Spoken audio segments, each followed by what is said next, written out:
Degli ulivi, ci sono due ulivi millenari che sono l'orgoglio di tutta la nostra città. Amici di Io Compro Siciliano, siamo a Santa Maria di Licodia con il sindaco Giovanni Buttò.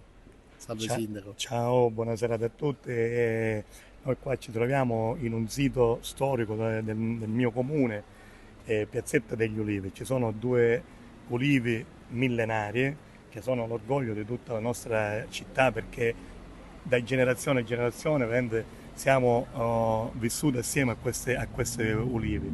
Per noi questa è la storia. Ci sono moltissime leggende e durante la guerra erano dei nascondigli per i soldati, quindi noi siamo cresciuti con queste leggende, con queste storie, moltissime generazioni, perché comunque sono ulive millenarie che escono anche nella mappatura della regione Sicilia, quindi Ce ne io, sono solo due, questi io ho un due. sito importante, sono rimasti questi due e io parlo anche noi, anche la generazione di mio padre, di mio nonno, comunque ricordano solo questi due.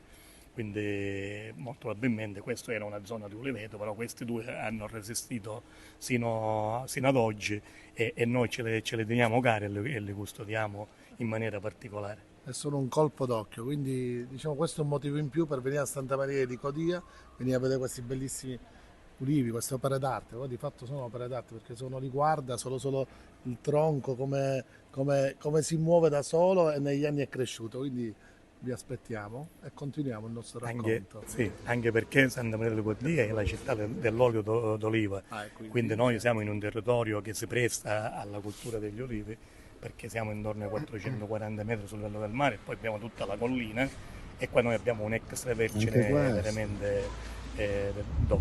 Ci sono tante aziende quindi che Sì, sì, noi qua già abbiamo aziende che imbottigliano, ora negli ultimi decenni anche diciamo, ci sono degli ottimi vini e quindi facciamo parte anche della cartina geografica dei vini etnei, allora continuiamo. Quanti abitanti fa Santa Maria di Licodia? intorno a 7.600 abitanti. Diciamo abbastanza grande. E qua siamo dista Santa Maria di Licodia da Catania quanto. 18 km, Ah, quindi siamo sì, sì, proprio, siamo diciamo, vicini. sì, quindi assolutamente a questo grande polmone di Catania. Comunque complimenti.